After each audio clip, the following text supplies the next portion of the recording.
창세기 1장 1절입니다. 오늘부터 몇 주간에 걸쳐 사도신경을 강의합니다. 첫 번째 시간입니다. 창세기 1장 1절 함께 봉독하시죠. 태초에 하나님이 천지를 창조하시니라. 아멘.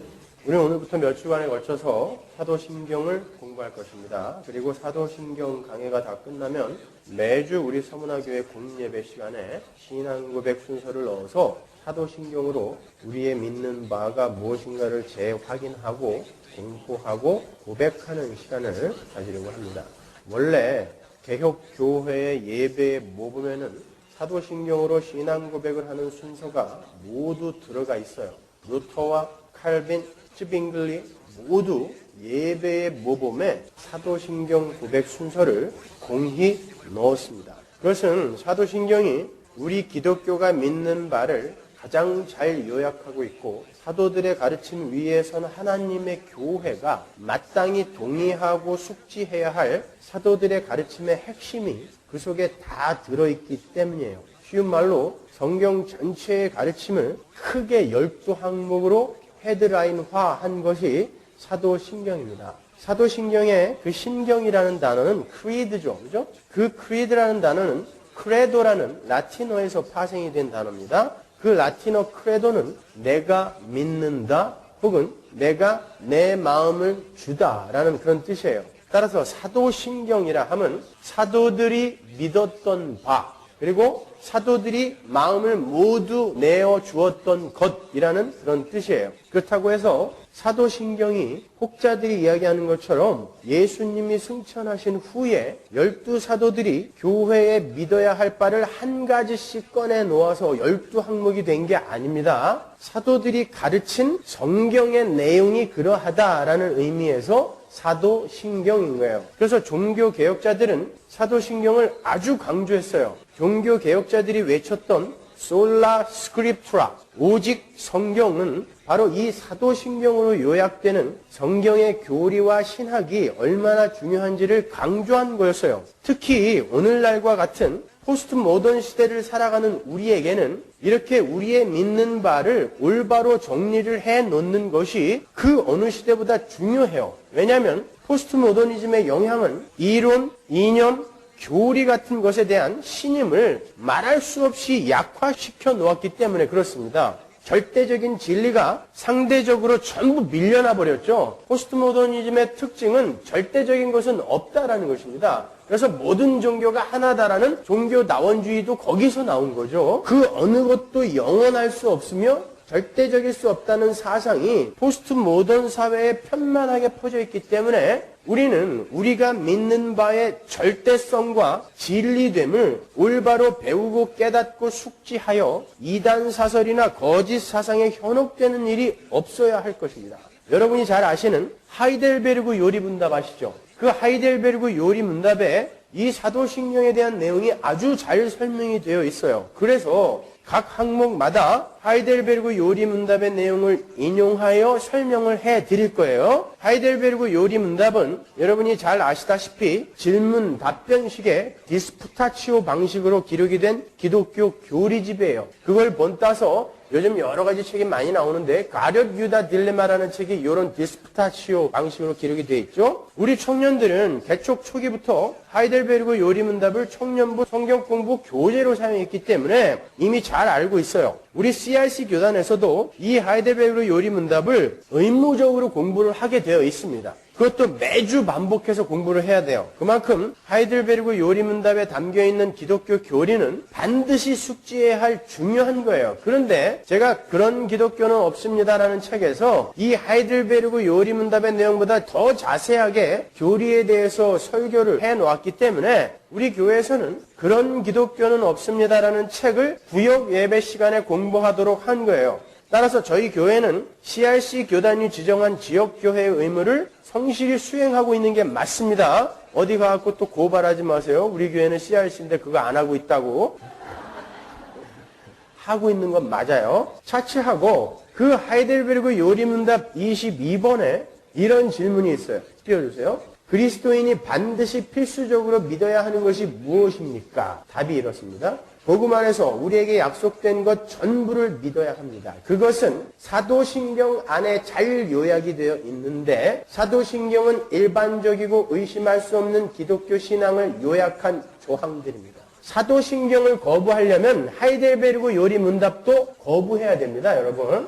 이렇게 하이델베르그 요리문답도 기독교의 핵심 교리로 사도신경을 지목하고 있어요. 따라서 여러분은 사도신경의 그 12항목을 반드시 열심히 공부해 놓으셔야 돼요. 그러면 이제 사도신경의 역사와 생성 과정에 대해서 살펴보도록 하겠습니다. 앞서 말씀드린 것처럼 사도신경은 사도시대에 만들어졌기 때문에 사도신경이 아니에요. 사도들의 가르침에 근거한 것이라는 의미에서 사도신경이 된 것입니다. 교회는 어디에 세워졌어요? 사도들의 가르침 위에 세워졌잖아요. 그게 성경 말씀이잖아요. 따라서 사도들의 가르침을 교회는 반드시 숙지해 놓아야 됩니다. 그게 사도신경 안에 전부 기록되어 있단 말이에요. 그러니까 열심히 배우시란 말이에요. 현존하는 문서 중에 사도신경과 가장 흡사한 신앙 고백이 2세기 카르타고의 터툴리안의 기록에 등장해요. 터툴리안은 160년에 태어난 사람이니까 예수님이 승천하시고 얼마 안 됐을 때의 일입니다. 전능하사 만물을 지으신 유일하신 하나님과 그의 아들 예수 그리스도를 믿사오니 그는 동정녀 마리아에게 나시고 본디오 빌라도 아래에서 십자가에 달리시고 사흘 만에 죽은 자 가운데서 다시 살아나시어 하늘에 오르사 하나님 우편에 앉아 계시며 육체의 부활을 위해 산 자와 죽은 자를 심판하러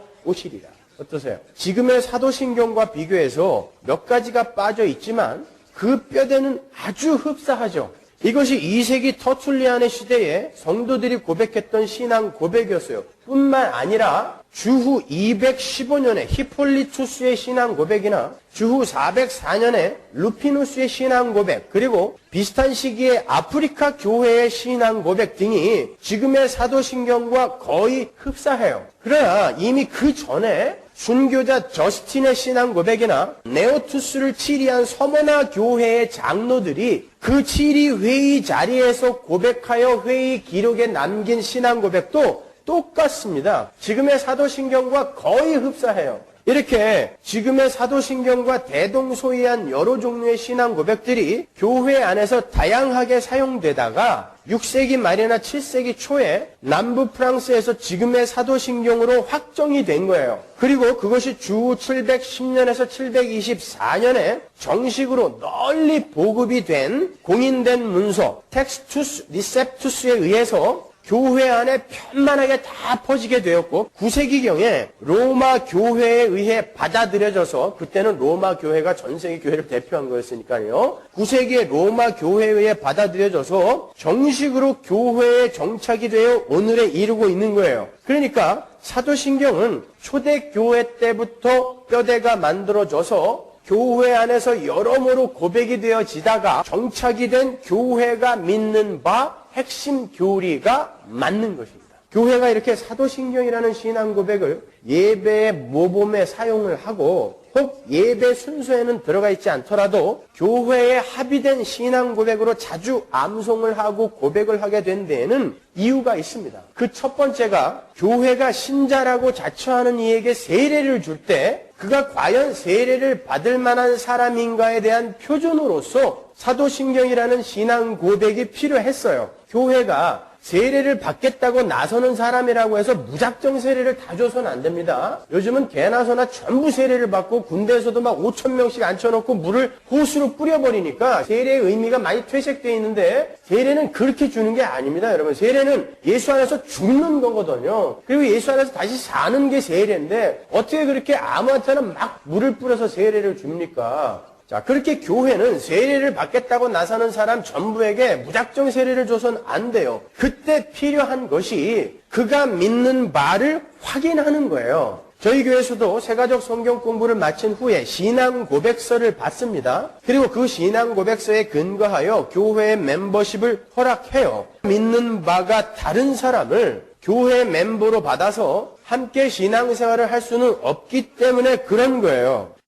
그래서 제가 신앙 고백서를 받아서 사도신경의 내용에서 벗어난 신앙 고백을 하는 이, 즉 기독교의 핵심 교리에서 벗어난 신앙을 가진 이는 다시 개인적으로 복음을 가르치거나 해서 올바른 신앙 고백을 할 수 있게 만들고자 하는 의도에서 그렇게 하는 거예요. 제가 그때 원하는 신앙 고백이 바로 이 사도신경의 뼈대에 근거한 간단한 신앙 고백을 이야기하는 거예요. 근데 많은 분들이 그냥 6장, 7장씩 간증문을 써오시더라고요. 좋아요. 좋습니다. 어떻게 내가 예수를 믿게 되었는지 좋아요. 그러나 내가 지금 믿는 예수가 바로 이런 예수입니다를 사도신경의 12항목에 근거하여 살만 조금 붙여놓으면 되는 거예요. 근데 그게 어려우셔서 그걸 못 써내셔가지고 교회를 못 나오시는 분이 계시다는 소리를 제가 듣고 참 너무 가슴이 아팠습니다. 우리가 믿는 바는 간단한 것입니다. 그 핵심 교리에서만 어긋나지 않으면 되는 거예요. 크게 내가 믿는 바를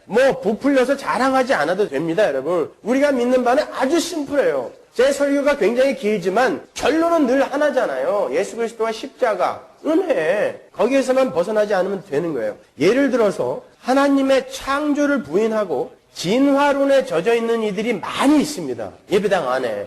그런 이들은 전능하사 천지를 창조하신 하나님 아버지를 내가 믿사오며에 걸리죠. 그죠? 그런 분들은 교회의 멤버로 받아들일 수가 없는 거예요. 그리고 예를 들어 여호와의 증인들처럼 예수님을 하나님의 아들로 인정하지 않는 이들은 그 외아들 예수 그리스도를 믿사오니에 또 걸리잖아요. 그들은 우리의 교회의 멤버로 받아들일 수가 없습니다. 뿐만 아니라 예수 그리스도의 죽으심, 그리고 장사 지냄, 부활, 승천에 동의하지 않는 이들. 그런 사람들 많이 있잖아요. 예수가 죽은 게 아니었다. 사실은 죽은 것처럼 보였는데 그냥 사람들이 죽은 줄 알고 갖다 버렸더니 다시 살아나서 막달라 마리아와 결혼을 하여 아들, 딸 낳고 잘 살았다. 그게 영국 BBC에서 다큐멘터리로도 만들어졌었잖아요. 그렇죠? 그런 사람들 우리가 우리 처치 멤버로 받아들일 수 있습니까? 없잖아요. 그럴 때 필요한 것들이 바로 이 신앙고백 사도신경이었던 것입니다. 그래서 교회가 이런 신조, 크레도를 만들어 놨던 거예요. 세례도 마찬가지예요. 그런 거에 합의하지 않는 이들에게 세례를 주어서는 안 되기 때문에 초대교회 때부터 이런 신앙고백이 교회에 필요했던 거예요. 둘째로 교회는 자녀들에게 신앙교육을 시킬 때 반드시 자기 자녀들에게 자기가 갖고 있는 신앙을 교육시켜야 되잖아요. 신앙교육을 시킬 때 사도신경의 내용에 근거하여 가르쳤어요. 자녀들에게 부모의 신앙을 물려주려면 신앙의 가장 기본적인 요소를 알려줘야 되잖아요. 그때 신앙의 가장 기본적이며 근본적인 핵심 교리로 이루어진 사도신경이 자녀들의 신앙 교육의 뼈대로 사용이 되었습니다. 그래서 교회에 사도신경이 필요했었던 거예요. 내가 다른 건 몰라도 이것만큼은 내 자녀들에게 확실히 가르쳐주겠다라는 그 최후의 마지노선이 사도신경이었어요. 그리고 세 번째로 교회에 사도신경이 필요했던 이유는 이단들의 사상을 물리치기 위함이었어요. 초대교회 때는 물론이고 2000년 교회 역사상 이단과 거짓 교사, 거짓 선지자가 예배당 안에 없었던 시대가 없었습니다. 지금도 마찬가지예요. 예수님의 신성을 부인한 아리우스, 하나님의 절대 주권을 인정하지 않는 펠라기우스, 알미니우스, 영지주의, 신비주의, 세속주의, 기복주의 등등 이단들은 한시도 쉬지 않고 하나님의 백성들을 미혹해 왔습니다. 그때 하나님의 백성들에게 필요한 것이 올바른 성경 교리였어요. 그래서 교회는 사도신경에 비추어 그 테두리에서 어긋난 사람들이나 집단들을 이단으로 규정을 해버렸던 것입니다. 교회는 한 믿음, 한 신앙 고백 안에서 존재해야 하기 때문에 그래요. 교회는 절대 여러 가지 다른 종류의 신앙 고백이 있을 수가 없습니다. 성경이 그렇게 이야기하고 있기 때문에 그래요. 에베소서로 가볼까요? 4장 4절.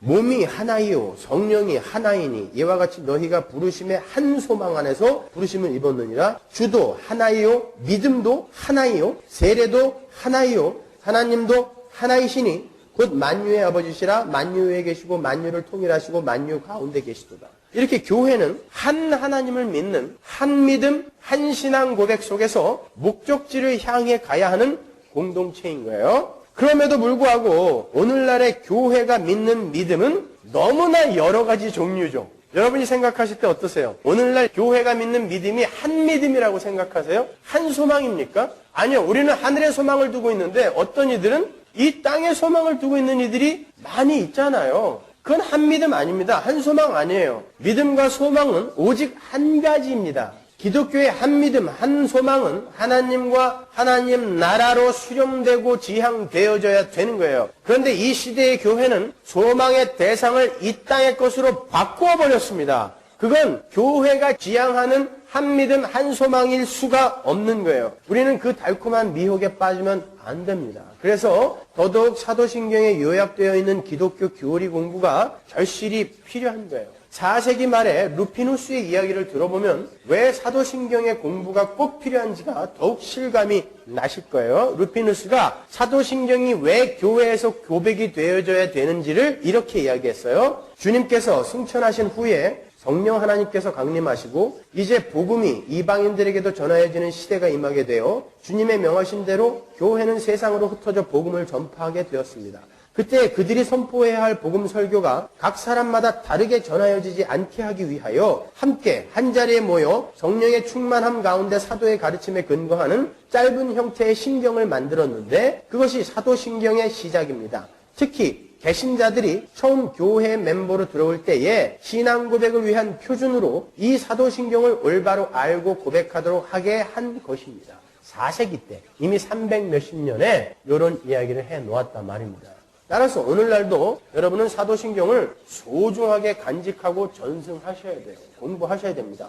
의외로 믿는다는 사람들에게 믿음의 내용을 물으면 머물거릴 때가 많이 있어요. 자신들이 믿는 바가 정확하게 무엇인지도 모르면서 그것을 믿는다고 하는 건 그야말로 억지에 불과한 것입니다. 신앙은 반드시 내용이 있어야 되는 거예요. 자신이 무엇을 믿는지도 모르면서 뭘 믿는다고 한다는 건 언어 도단입니다. 자신이 무엇을 믿고 있는지를 꼭 알고 믿어야 되는 거예요. 자기가 믿는 대상에 대해서도 전혀 모르고 그가 자신을 위하여 행하신 일의 진위도 파악하지 못하며 무조건 믿는다고 하는 것처럼 우스운 게 어디 있어요. 그분이 우리의 이 세상에서 소원 성취, 질병 치유를 위해서 이 땅에 내려와서 죽었다고 믿는 이들이 얼마나 많이 있습니까? 그거는 잘못 믿고 있는 거예요. 믿음의 내용을 잘못 알고 있는 것입니다, 여러분. 사도신경을 잘 보시면 왜 예수가 이 땅에 내려와서 죽었는지가 아주 명쾌하게 나와 있어요. 그럼에도 불구하고 그 간단한 사도신경도 이해하지 못하고 있는 것이 오늘날 교회 아닙니까?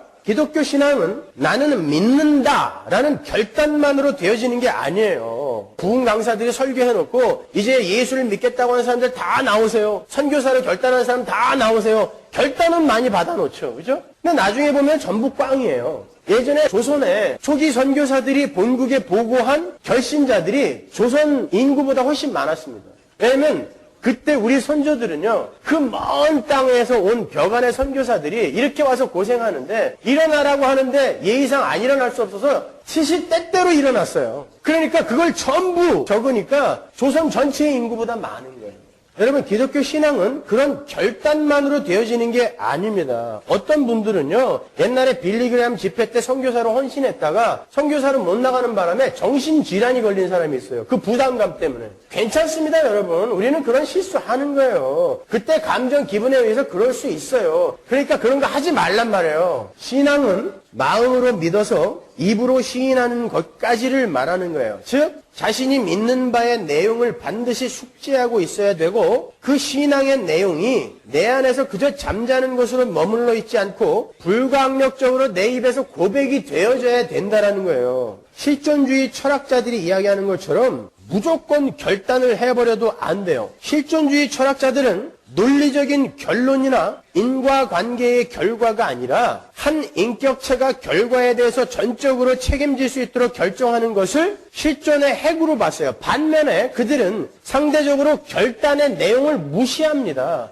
근데 그 실존주의 철학의 영향이 교회 안에도 들어왔어요. 그래서 결단하면은 왔단 줄 알아요. 아닙니다. 그건 실존주의 철학의 영향이지 성경이 말하는 믿음의 결단이 아닙니다, 여러분. 기독교는 결단의 내용을 매우 중시해요. 누군가 당신은 무엇을 믿는가 하고 물으면 내가 믿는 바를 충분히 설명해낼 수 있어야 돼요. 아주 간단 명료하게라도 그냥 그런 건 몰라도 돼. 그냥 믿으면 돼. 믿기만 하면 돼. 물어보는 거는 불신앙이야. 무턱대고 믿어. 그런 소리 많이 들어오셨죠, 여러분. 뭐 물어보면 대답해 줄 생각을 안 하고 그런 거 물어보는 건 불신앙이야. 그냥 대놓고 믿어. 뭘 믿으라는 거예요? 내용이 있어야 믿죠.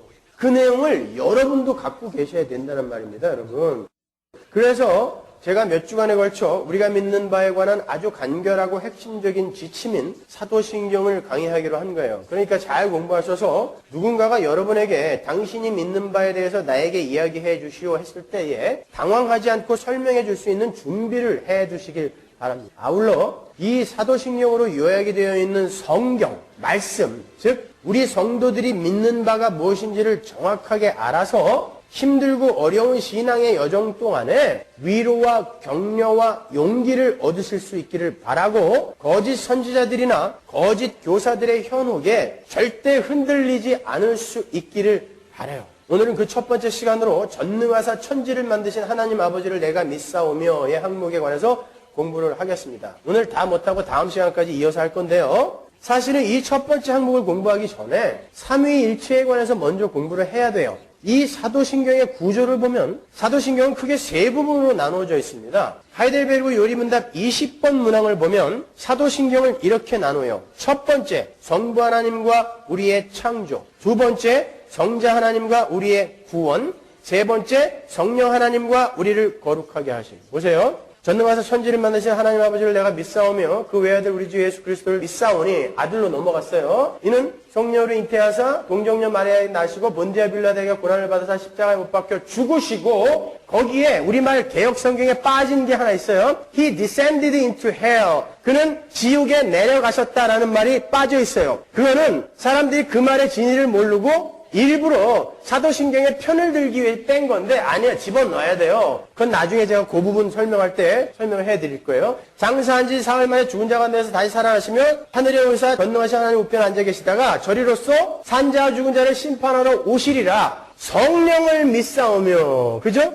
자, 성부, 성자, 성령의 사역이 그 안에 다 들어가 있어요. 그래서 사도신경을 공부할 때는 삼위일체부터 공부를 해야 되는 거예요. 왜? 그 안에 이미 성부, 성자, 성령의 사역이 다 들어있기 때문에 성경은 바로 이 성부와 성자와 성령을 각각의 인격체로 보고 있다는 것을 미리 공부를 해야 됩니다. 그러나 제가 거기에 대해서는 이미 그런 기독교는 없습니다 해서 삼위일체에 대해서 잘 설명을 해놨고 요한복음 강해 때 내가 너희 안에 너희가 내 안에 1, 2편에서 삼위일체에 대해서 잘 설명을 해놨으니까 그거를 참조하시면 되겠어요. 자, 여러분이 보시다시피 사도신경에서 제일 먼저 고백하는 건 우주와 인간 존재 자체에 관한 거죠. 전능하사 천지를 만드신 하나님 아버지를 내가 믿사오며, 그죠? 왜 무엇이 존재하며 왜 아무것도 없지 않은가? 왜 무언가가 존재하고 있지? 왜 아무것도 없지 않지? 왜 천지와 만물이 존재하는가에 관한 질문이 제일 첫 번째 항목으로 등장하는 거예요. 그 질문은 철학자 라이프니츠에 의해서 제기된 후에 많은 철학자들도 반복하여 물었던 질문이에요. 그러나 성경을 모르는 철학자들은 거기에 대해서 올바로 대답하고 간 이유가 한 사람도 없습니다. 억측만을 내놓다가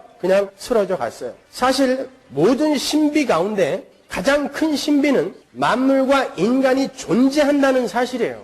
어떻게 해서 인간과 태양과 달과 별과 바다와 산과 짐승, 식물 같은 것들이 존재하게 되었는가 하는 것은 인간이 가질 수 있는 가장 기본적인 질문이죠. 일단 그 존재에 관한 질문을 해결하지 않고서는 의미나 의의나 목적이나 가치 등에 대한 논의가 무의미하잖아요. 이 존재의 의미에 대해서 해결하지 못하고 그것의 의의나 가치를 논하는 것은 바보 같은 짓입니다, 여러분. 기독교 신앙은 하나님의 존재를 증명하는 데서 시작하지 않아요. 창세기가 하나님은 이러해서 있는 게 맞는 거야 라고 시작하지 않죠. 태초에 하나님이 계셨는데 그분이 천지를 창조하셨다로 시작하는 것입니다. 성경은 하나님의 존재를 증명하지 않아요. 그냥 하나님은 계시다라고 그 존재를 전제합니다. 그래서 성경이 태초에 하나님이 천지를 창조하셨다로 시작이 되는 거예요. 그러나 하나님의 존재는 다른 모든 것들이 존재하는 그런 식의 존재가 아니라 영원 전부터 계시는 영원한 존재예요. 거기에 대해서도 제가 다음에 설명해 드릴게요. 그리고 그 하나님께서 모든 다른 것들을 존재케 하셨다라는 것을 우리는 믿어요. 믿으십니까? 그거 안 믿으면 여러분 기독교인 아닙니다. 성경 66권은 태초에 하나님이 천지를 창조하셨다에 대한 강해일 뿐이에요. 창세기 1장 1절이 믿어지면 여러분은 성도입니다. 그렇게 이미 존재하고 계시는 하나님에 의해 모든 것이 창조가 되었다는 것에서부터 역사는 시작되는 거예요. 그렇지 않고서는 이 인류와 우주의 역사가 설명이 되지 않아요. 그런데 오늘날 인간들은 천문학자 라플라스가 이야기한 것처럼 하나님이라는 존재, 가정 없이도 모든 원리를 설명할 수 있다는 자신감에 넘쳐 있습니다. 자신감에만 넘쳐 있어요. 설명은 못하고 있습니다. 오늘날 대부분의 과학자들이 받아들이고 있는 가설이 진화론입니다. 우주의 모든 것이 진화론적으로 형성이 되었다는 거예요. 오랜 세월 동안 물질이라는 것이 matter, 물질이라는 것이 우연히 이렇게 결합이 되고 저렇게 연결이 되어서 결국 오늘의 모습을 갖게 된 거란 말이에요. 이 모든 것들이 그렇게 진화의 산물이라는 것이죠. 저는 말 들을 때마다 웃겨 죽겠어요. 그러니까 진화론에 의하면 인류의 역사는 우연적이며 우발적인 거예요. 맞죠?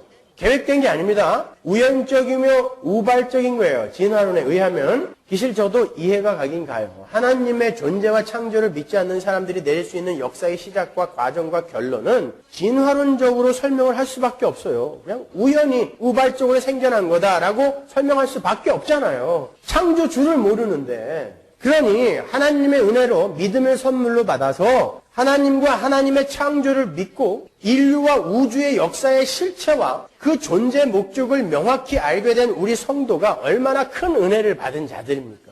예전에 제가 다니던 대학에서 제 지도 교수님이셨던 손봉호 교수님께서 진화론에 대해서 이런 예화를 들려주신 적이 있어요. 어떤 사람이 바닷가에서 시계를 하나 주셨어요. 줄이 달려있고 시계침이 정확하게 돌아갑니다. 그런데 그 시계를 주운 사람이 그 시계를 보고 이 시계가 이렇게 시계가 된 건 저 바위 속에 있는 철분이 오랜 세월 동안 파도에 밀려서 서로 뭉치고 깎여서 여러 가지 모양이 된 것에서 시작이 된 거야. 어떤 것은 동그랗게 깎여서 시계의 글자판이 되었고 1, 2, 3, 4, 5, 6, 7, 8, 9, 10, 11, 12 우연히 그리고 어떤 것들은 뾰족하게 깎여서 우연히 시계바늘 모양이 되었고 어떤 것들은 울퉁불퉁하게 깎여서 시계의 톱니바퀴들이 되었고 바위와 모래 속의 유리 성분은 서로 합쳐지고 깎여져서 시계 유리가 되었고 그게 시계에 맞는 유리로 이렇게 잘려졌어요. 그리고 이런 것들이 전부 우연히 역사를 통과하면서 맞춰져가지고 시계가 되어서 이게 가기 시작한 거야.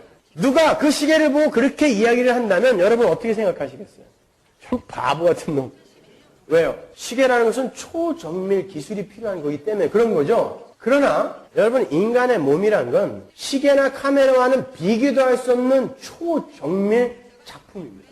의사들 많이 계시죠? 인간의 몸을 공부하면 공부할수록 그들이 혀를 내두르는 건 인간의 몸은 그렇게 계획적이고 조직적이며 누군가에 의해 정말 우리가 상상할 수도 없는 어떤 지적 존재에 의해 만들어졌다라고 이야기하지 않을 수가 없다라는 거예요. 그런데 사람들은 시계가 우연히 진화에 의해서 만들어졌다 그러면 막 웃으면서 사람이 그렇게 만들어졌다라고 이야기하는 사람들의 앞에서는 침묵하고 있습니다. 왜 그렇습니까, 여러분? 인간을 그렇게 띄엄띄엄 보시는 거예요? 우리는 그렇게 대충 만들어진 존재 맞습니까? 우연히? 그렇지 않아요. 여러분, 이 우주의 모든 생물체는 아미노산으로 구성이 되어 있어요. 그 아미노산이 우연히 합쳐져서 단백질, 생물도 아니에요. 그냥 단백질을 구성할 확률은 10의 130승분의 1입니다. 옛날에 배웠던 산수 생각해 보세요. 10의 130승분의 1은 거의 불가능이란 뜻이에요. 확률 제로.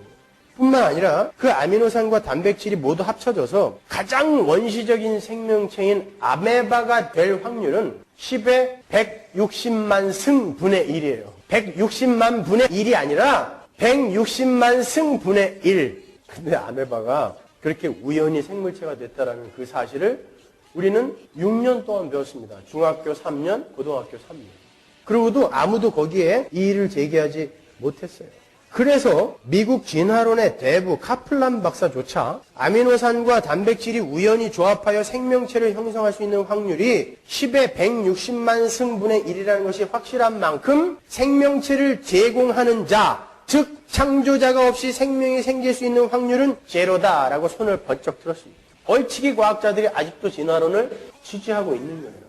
그러면 자바 원인이나 베이징 원인, 네안데르탈인 등은 어떻게 된 거냐? 여러분 제가 그걸 찾아보고 참 놀랐습니다. 그 자바 원인, 네안데르탈인, 베이징 원인 이런 것들이요. 실제로 뭘 발견한 게 아니라 과학자들이 송곳니 2개 발견한 것 같고 거기다가 상상으로 그려놓은 것입니다. 그걸 우리가 교과서로 배웠다니 제가 기가 막혀 죽겠어요. 자, 그거 외우느라고 중학교, 고등학교 때 얼마나 애를 썼는데 이 나쁜 놈들이 송곳니 2개 갖고 그렇게 만들어 놓은 걸 갖고 교과서에 넣어놨단 말이에요. 왜 그런지 아세요?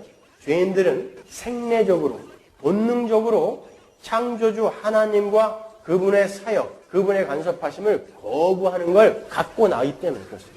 그래서 확인도 되지 않은 그것을 옳다 이거구나 하고 송곳니 2개 갖고 만들어 놓은 그걸 자바원인, 네안데르탈인, 베이징원인 그 발견 연도 외우고 누가 발견했는지 그거 외우느라고 그 쓸데없는 걸 시간을 그렇게 보낸 거예요, 우리가.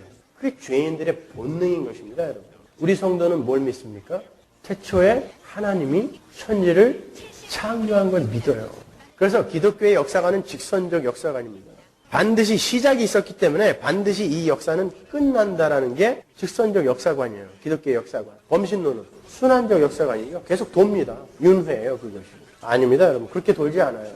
언젠가 종말이 옵니다. 그리고 영원으로 확 먹혀버리는 것입니다. 그때 여러분이 그 영원의 왕들이 되는 거예요. 얼마나 좋습니까, 여러분? 근데 이 한시적인 역사 속에서 뭘 그렇게 징징거리세요? 조금 못 배워도 괜찮아요. 조금 못 살아도 괜찮습니다. 다리 좀 짧으면 어때요? 머리 좀 크면 어떻습니까? 그럼 뭐 어때요? 꼭 8등신 돼야 됩니까? 요즘은 뭐 9등신. 그건 등신이에요. 아니 9등신이면 그게 어떻게 사람으로 그런 거에 여러분 너무 집착하지 마세요. 하나님이 태초에 천지를 창조하실 때 거기에 뭐가 있었어요? 아주 중요한 거거든요, 이거. 혼돈과 공허. 여러분 그걸 그리스 신화에 나오는 그런 카오스와 헷갈리면 안 돼요. 그리스 신화에 나오는 창조 설화에 나오는 카오스는, 혼돈은 무질서하지만 이미 어떤 물질이 있는 상태를 혼돈이라고 그래요. 카오스. 그러나 성경의 혼돈은 formlessness예요. 그리고 공허는 emptiness. 토후, 보후라는 단어가 바로 그런 단어예요. formlessness, emptiness라는 말은 뭐예요? 틀도 없고 수억초도 없고 내용물도 없어요. 없는 거예요. 아무것도 없는 거예요. 막 혼돈스럽고 공허한 그런 곳에 하나님이 내려오셔서 야 질서 좀 잡자 이런 게 아니란 말입니다. 혼돈과 공허였다는 것은 formlessness, emptiness, 무였다라는 거예요. 그러나 그리스의 창조 설화에서는 거기에 어떤 원물질이 있었다라고 이야기해요. 그걸 데미구르우스인가요? 그런 창조신이 내려와서 이렇게 질서를 잡아놓은 거, 형태, 폼을 준 거라라고 이야기한단 말입니다. 이 구분이 왜 중요하냐면 하나님의 창조는 무에서 유를 만들어낸 창조예요. 그것은 뭘 상징하냐면 하나님의 백성이 혼돈과 공허로 죽어있는 상태에서 하나님은 완성품으로, 유로, 존재로 만들어낸다. 새하늘과 새 땅에 하나님의 백성으로 만들어낸다라는 것을 상징적으로 첫 창조가 상징하고 있었던 것이기 때문에 이건 아주 중요한 거예요. 그리스의 창조 설화처럼 뭔가 원물질이 있었다는 것은 그게 알메니우스, 펠라기우스가 주장한 거죠. 뭔가 선행적 은총이 우리에게 있었다는 거거든요. 그거 아니란 말입니다. 무에서, 혼돈과 공허에서 유가 된 거예요. 그게 하나님의 창조입니다. 그래서 우리는 태초에 하나님이 천지를 창조한 걸 믿는 거예요. 우리가 전능하사 천지를 만드신 하나님 아버지를 내가 믿는다라고 하는 건 그걸 확실히 믿는 것입니다. 무에서 유를 만들어낸 그 하나님. 그런데 그분이 내 아버지다라는 걸까지 믿는 게 사도신경 첫 번째 항목인 거예요. 우리가 전능하사 천지를 만드신 하나님 아버지를 내가 믿는다는 것은요, 첫 번째로 하나님께서 그의 영광을 위해서 무에서 하늘과 땅과 그 안에 있는 모든 것을 창조했고 그 창조는 그의 말씀의 권능에서 기인한 거고 그분의 영원하신 경륜과 섭리로서 지금도 우주를 다스리고 지킨다라는 것을 믿는 거예요. 그게 첫 번째예요. 왜? 창조의 하나님이니까. 두 번째가 그 하나님은 예수 그리스도의 아버지다라는 걸 믿는 거예요. 왜? 세 번째를 보면 알아요. 그분은 예수를 통해 나의 아버지가 되셨잖아요. 우리는 그분이 나의 아버지라는 것까지 고백하잖아요. 전능하사 천지를 만드신 하나님 아버지를 내가 믿는다. 근데 어떻게 그분이 우리의 아버지가 됐어요? 예수 때문에. 그러니까 전능하사 천지를 만드신 하나님 아버지를 내가 믿는다는 건 하나님이 무에서 유를 만들어내신 분이 맞고 그분은 어떤 원물질에서 뭔가를 틀을 부어넣어서 뭘 만들어낸 게 아니라 무에서 유로 존재를 만들어내신 분이다라는 것을 인정하는 것이고 그분이 말씀으로 그걸 창조하셨으며 그분은 그만한 권능이 있으신 분이며 그분이 바로 우리를 아들 삼고 딸 삼기 위해서 당신을 아버지라 부르게 하기 위해서 예수 그리스도를 이 땅에 보내서 우리를 새롭게 창조하셨다라는 것까지 믿는 거예요. 그걸 알고 전능하사 천지를 만드신 하나님 아버지를 내가 믿사오며를 고백을 해야 그게 제대로 된 고백이에요. 아니면 주문입니다. 온만이 반매훈 색즉시공 공주시세이나 똑같은 거예요. 내용을 알고 고백을 해야 되는 것입니다. 이제 여러분은 전능하사 천지를 만드신 하나님 아버지를 내가 믿사오며 라는 고백을 할 때 바로 그 전체의 내용을 마음에 담아 그걸 쏟아내 놓는 거예요. 그 하나님이 나를 지금 새롭게 창조해 가고 계십니다. 분명히 완성시킬 거구나. 지금 내가 나의 모습을 보면 혼돈과 공허에 불과해요. 아무것도 없는 것 같죠. 그냥 티끌에 불과한 것 같아.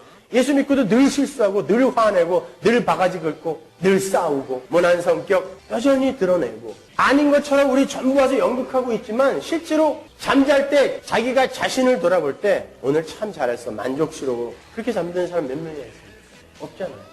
그러니까 지금은 우리가 이 모양 같아 보여도 혼돈과 공허처럼 보여도 하나님은 반드시 우리를 새 창조로 완성해 내실 것이다라는 것을 믿는 것입니다. 여러분 그 과정에 하나님은 반드시 나를 새로운 창조물로 하나님의 아들로 딸로 완성해 내실 것이다라는 그 과정 속에 하나님이 우리에게 허락하시는 상태, 환경, 사건 등은 다 무엇에 필요한 거겠어요? 그 새 창조의 완성에 필요한 거겠죠. 그렇기 때문에 여러분은 이 세상에서의 상태나 환경이나 여러분이 맞닥뜨린 사건이나 여러분의 소유, 여러분의 지위 이런 것에 너무 매달리지 않아도 되는 거예요. 그 모든 것들이 창조의 하나님의 손아귀에서 여러분의 새 창조의 완성에 필요한 것으로 쓰여지고 있는 거니까 그래서 예수님이 아무것도 염려하지 말고 먼저 하나님의 나라와 의를 구하라고 이야기한 것입니다. 여러분 예수님께서 먼저 하나님의 나라와 의를 구하라라고 이야기한 것은 시간의 우선순위를 나타내는 말이 아니라 관계의 우선순위를 가리키는 말이에요. 이 말씀은 먼저 하나님의 나라와 의를 구하면 나중에 필요한 걸 내가 전부 공급해 주겠다라는 그런 시간의 우선순위를 나타내는 말이 아니란 말이에요. 관계의 우선순위가 뭐냐면은 우리가 하나님과의 관계의 회복의 우선순위를 두게 되면 그 관계의 회복에 필요한 다른 말로 새 창조에 필요한 모든 것은 하늘로부터 공급이 될 게 당연한 거 아니니 그러니 염려하지 말라라는 뜻이에요. 내가 먼저 하나님의 나라와 의를 구하면 하나님이 내가 필요한 걸 내가 원하는 걸 다 주신대. 요거는 장사입니다. 거래예요 이거는요. 하나님이 그걸 원하시는 게 아닙니다. 그런 공식이 있다라는 게 아니란 말이에요 여러분. 너희가 하나님과의 그 관계 회복에 먼저 포커스를 두게 되면은 그건 새 창조는 반드시 완성이 될 거기 때문에 너희들은 아무것도 염려하지 않아도 돼. 왜? 거기에 필요한 건 하나님이 전부 공급할 거거든. 이라는 그런 뜻인 거예요. 근데 이걸 갖고 말이죠. 교회에 헌금 많이 하면 신앙생활부터 먼저 열심히 하면 하나님이 네가 필요한 거, 이 땅에서 필요한 거 다 대줄 거다. 다 공급할 거다라고 사기치고 있잖아요. 그렇지 않습니다. 신앙 좋은 사람은 전부 다 잘 되든가요? 병도 안 걸리든가요? 집안 다 부자예요, 그 사람들은요? 그렇게 우리가 하나님과의 관계 회복, 우리의 새 창조의 완성에 우리의 관심을 집중하다 보면은 우리는 어느 순간 내 상태에 대해서 자족하게 되는 거예요. 그래서 사도 바울이 빌립보 감옥 안에서 내가 자족하기를 배웠다라고 편지를 씁니다. 여러분, 그건 상태에 대한 만족이 아닙니다. 감옥에 갇혀있는 그 상태가 만족스러웠을까요? 불편해요. 힘듭니다. 그러나 하나님과의 관계에 있어서 하나님께서 필요하기 때문에 나에게 이런 상황과 상태를 허락하셨다는 것을 알기 때문에 그가 나는 자족하기를 배웠다라고 이야기하는 거예요. 그게 만족스러웠다는 게 아니에요. 그건 미친놈이죠. 감옥 안에서 밀물이 들어오면 코끝까지 물이 차. 까치발을 들고 있어야 돼요. 썰물 때가 되면 그 질퍽한 데서 또 자야 돼요. 밀물이 들어오면 다시 서 있어야 돼요. 그런 감옥에서 그걸 만족하다고 하면 그건 마조키스트입니다. 그렇잖아요. 상태에 대한 만족을 이야기하는 거예요. 성도의 자족은 상태에 대한 만족이 아니라 관계에 대한 만족인 것입니다. 내 상태는 비록 불만족스럽다 할지라도 하나님과의 관계에 있어서 하나님이 나에게 허락한 것이므로 나는 이걸 순응하겠다. 이 상황의 상태에 항복하겠다가 자족인 것입니다.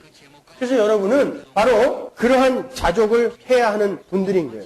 여러분, 기독교의 딜레마는 하나님과 하나님 백성들의 기대가 서로 다르다는 것입니다. 그게 현대 기독교의 딜레마예요. 하나님이 성도에게 바라는 바는 순종으로 말미암는 하나님의 새 창조의 완성이에요.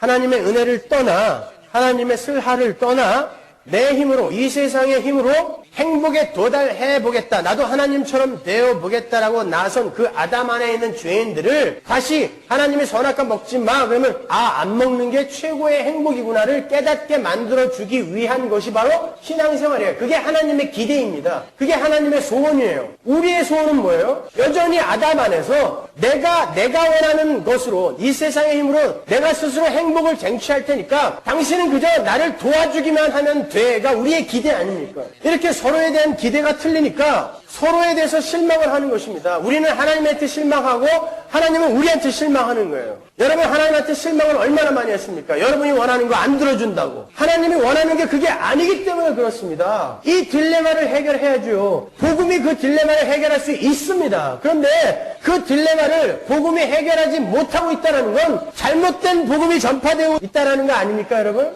아니요. 하나님의 기대는 달라요. 여러분의 기대와 다릅니다. 여러분이 하나님께 기대하는 그런 기대 어서 내려놓으세요. 여러분의 소원의 주체가 바뀌어야 된다라고 제가 누누이 말씀드렸잖아요. 소원은 우리가 하는 게 아닙니다. 하나님이 소원하시는 것이 이루어지는 게 역사인 거예요. 우리의 인생도 그렇게 쫓아가기를 그걸 바라고 기도하고 기대해야 하는 것입니다. 그게 성도의 삶인 거예요, 여러분. 우리는 끊임없이 나를 자랑하고 나를 상대방에게 돋보이기 위해 하나님에게 나를 강하게 만들어주세요 라고 요구하잖아요. 하나님은 난 너 강하게 만들어주지 않을 거야. 내가 네 안에서 네 강함이 될 거야 라고 이야기하시잖아요. 그게 바울 서신의 핵심입니다, 여러분. 약할 때 강함이 되신다는 거죠.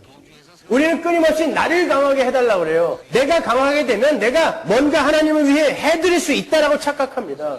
No, 나는 너 그렇게 안 만들어줄 거야. I'll be your strength. 내가 너의 힘이 될 거야.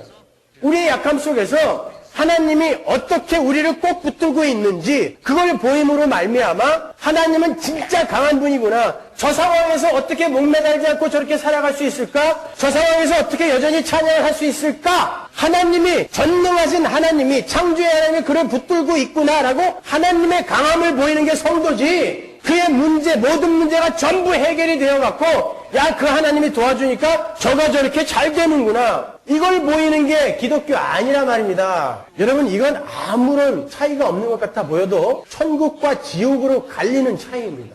아무렇게나 예수의 이름을 부른다고 여러분 천국 못 가요.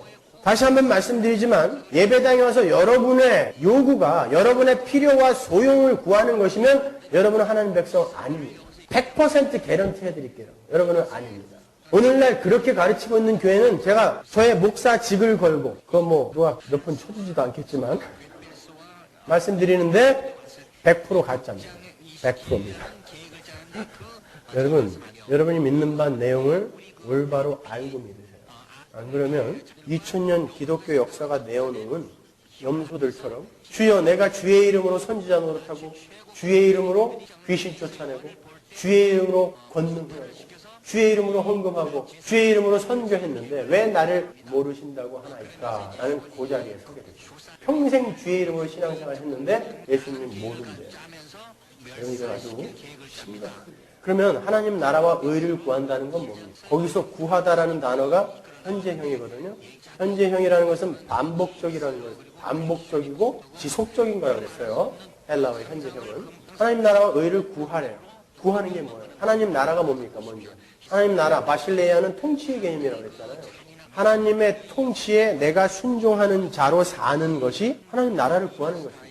하나님이 내가 이해할 수 없는 상황을 나에게 허락하셨다 할지라도 하나님을 원망하지 않고 받아들이는 걸 하나님 나라를 구하는 거예요. 그게 안 될 때 하나님 이게 왜 안 되죠? 하나님 왜 자꾸 하나님이 원망스러워지려고 그러죠? 하나님 저 좀 도와주세요가 하나님 나라를 구하는 것이 평생 구해야 되는 거예요. 그것이. 의는 뭡니까? 자다크가 뭐라 그랬어요? 네페시가 관계를 갖고 있는 네페시가 서로 상대방이 요구하는 책임과 의무를 성실하게 수행해내는 상태를 의라 그랬잖아요.